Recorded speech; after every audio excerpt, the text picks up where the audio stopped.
Mom screamed at me to leave the trip, so I did. Guess who slept in the hotel lobby? My mom shouted at me, "Stop ruining the trip with your sister. Just leave." Like I was the problem all along. Never mind that I was the one who handled everything, booked every flight, every hotel, every detail. So I left. Quietly.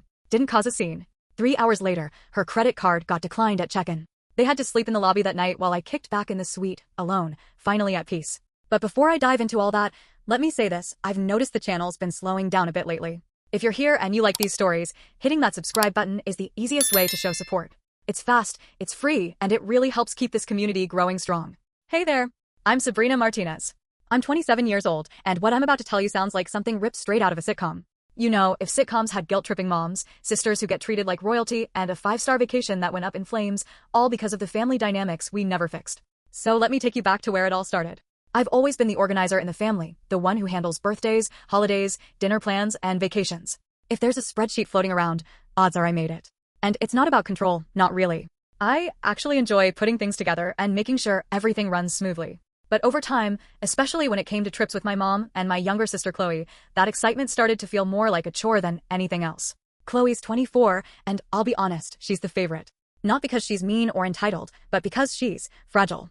At least, that's how mom treats her. My mom's always hovered around Qley like she's made of porcelain. Meanwhile, I've been the one expected to know better, do more, fix things before they break. That imbalance had been simmering for years, and I didn't fully see how deep it ran until this trip. The whole thing was my idea, a week-long getaway to Tulum, Mexico. I thought it would be a nice break for all of us. My mom had been wound tight from work stress, Qley had just come out of a messy breakup, and I thought, maybe, just maybe, if I planned everything just right, we could finally have a vacation that didn't end in cold shoulders or passive-aggressive digs. So I poured weeks into organizing it. I booked all the flights, reserved the resort, arranged for airport pickup, even locked in a few spa treatments. Everything was paid for up front on my credit card. I figured my mom would reimburse me like she said she would, and Qley would at least show some appreciation.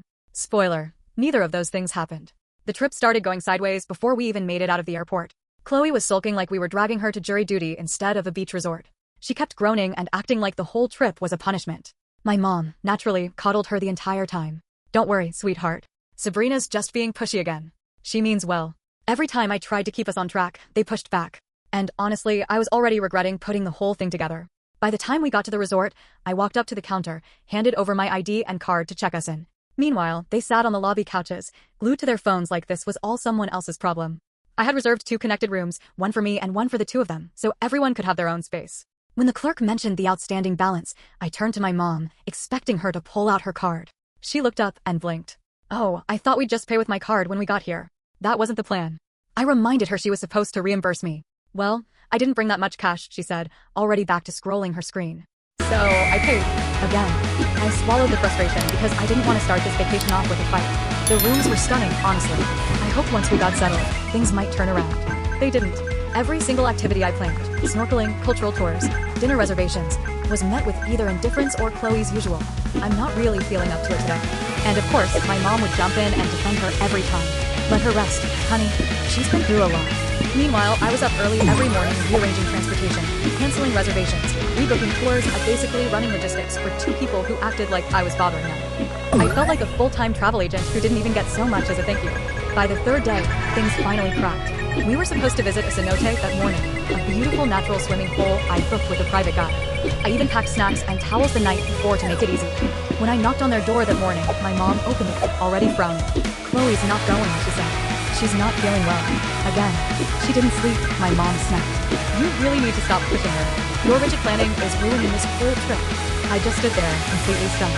I mean, I had booked every single flight, every hotel, and funded the entire bill. And still, somehow, I was the villain in the story.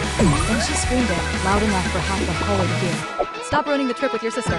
Just leave already." Like I was the toxic one. For a moment, the air went completely still. Even Qley looked up from the bed, blinking like she couldn't believe what she just heard. But my mom? Her expression didn't budge. Arms crossed, jaw tight, like she was doubling down. And in that moment, something inside me shut off. I didn't yell back, didn't cry, didn't even flinch.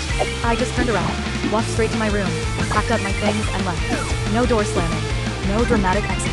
Just a quiet goodbye they didn't bother to notice. I called the front desk and told them I wouldn't be needing the 2nd room anymore. I asked them to remove my name and card from the reservation completely. I made it clear the person staying there would need to provide their own payment at check-in. Then I hopped online and booked myself a brand new room, this time at a beachfront hotel on the opposite side of town, somewhere family-free. I checked in, unpacked, and took myself out to lunch. I ordered a mojito and a perfectly grilled steak, and for the first time in days, I felt like I could actually breathe. 3 hours later, my phone rang. It was the resort. "Hi, Miss Martinez," the woman said politely.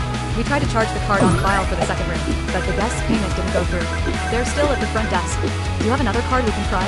I smiled. "No," I said calmly. "That reservation's no longer my responsibility."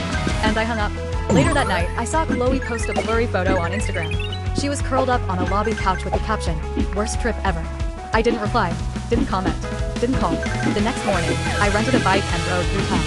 I ended up at a little beach bar where a local band was playing live salsa. I danced barefoot in the sand with strangers I'd never met before and watched the sunset in peace. No one yelling, no one sulking, and not a single ounce of guilt. I spent the next 4 days completely on my own. I explored ancient ruins, swam in a cenote without begging anyone to come with me, and met another solo traveler who also loved photography. We swapped travel stories over fresh ceviche on the pier. And in those moments, I remembered what it felt like to just enjoy myself. No obligations, no emotional landmines, no being the family fixer. By the time my flight home rolled around, I felt lighter than I had in years. I didn't rush to check in on my mom or my sister. In fact, I didn't hear a peep from either of them until the day after I landed.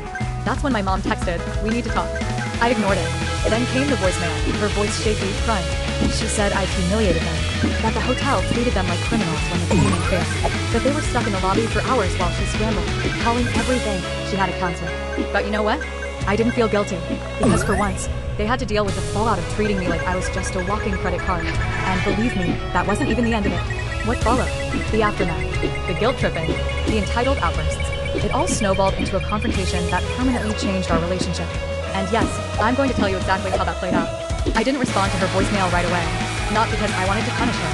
Okay, maybe a little, but mostly I was just trying to figure out how I even felt anymore. It's a strange thing, pulling away from your own family. You grow up thinking you're supposed to care no matter what. But after everything that happened on that trip, I wasn't angry anymore. I was just done. A full week went by with no contact. Then, on a random Tuesday afternoon, my mom showed up at my apartment, completely unannounced. I peeked through the peephole and saw her standing there, draped in one of her dramatic shawls, holding a plastic grocery bag like she came bearing peace offerings. I didn't open the door right away. She knocked twice more before I finally unlatched the lock and stood in the doorway. "Hi," she said gently. "Hi." She lifted the grocery bag. I brought plant. I didn't move. She let out a quiet sigh and lowered her eyes. "Can I come in?" I stepped aside and let her in, but I barely said a word. I sat down on the couch while she walked around my apartment like she used to, scanning the shelves, running her finger along the furniture, inspecting for dust, pretending she wasn't judging. Eventually, she sat down across from me, clutching her purse like it was the only thing protecting her. "What you did in Mexico really hurt us," she started. "You embarrassed me. The hotel staff thought we were scammers." I leaned back in my chair, arms crossed. "You told me to leave." "I didn't mean it," she said quickly. "You overreacted." I looked her dead in the eye. "You yelled at me, said I was ruining the whole trip. After I booked it, paid for it, planned every last detail. And not once, did you say thank you." "That's not true," she said, "but it was you." "No," I said firmly. "It is true. And you know what else? I'm tired. I'm tired of being treated like some second-tier daughter, just because Qley's emotions are easier for you to cater to." She blinked, clearly thrown off. "That's not fair, Sabrina, isn't it?" I asked. "You gave it her every time she pouted. You brushed me off whenever I tried to keep things on track. And when things got stressful, suddenly I was the bad guy." She opened her mouth to push back, but I wasn't finished. Want to know what I did after I left the resort? I had the best vacation of my life. I slept like a rock. I danced. I swam in a cenote by myself. I remembered what peace felt like. She didn't say anything. And the best part? I added. I didn't have to take care of anyone's feelings. The room went quiet. Then, softly, she asked, "So, what are you saying?"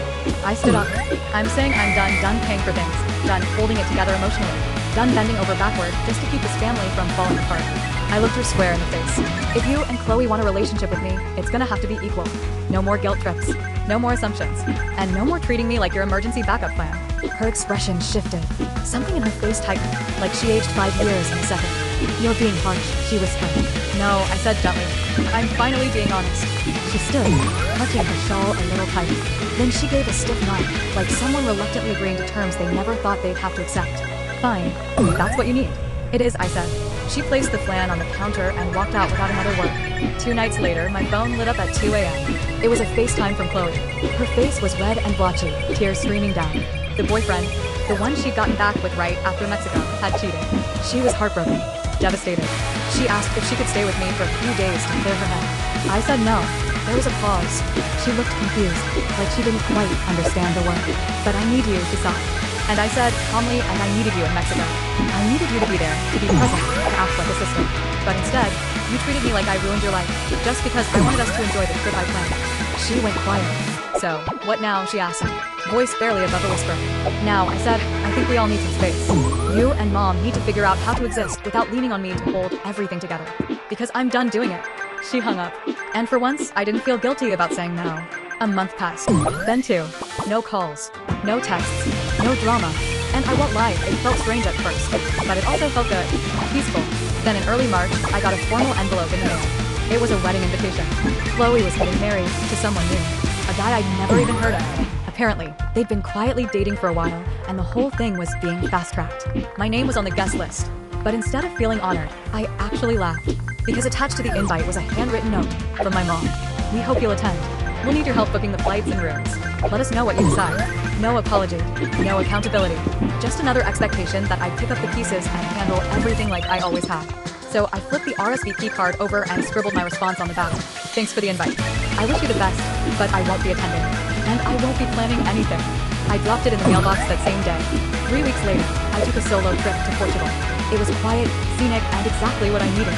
I wandered the streets of Lisbon with a camera in one hand and a journal in the other. And for the first time, my vacation photos weren't taken for anyone else's scrapbook or approval. They were just for me. I haven't spoken to my mom or Qley since. Sometimes, people walk away from a trip thinking the worst part was a bad hotel or a missed flight. But in my case, walking away showed me something bigger, something I've been ignoring for years. I wasn't the problem. I was just the one who finally stopped pretending everything was okay.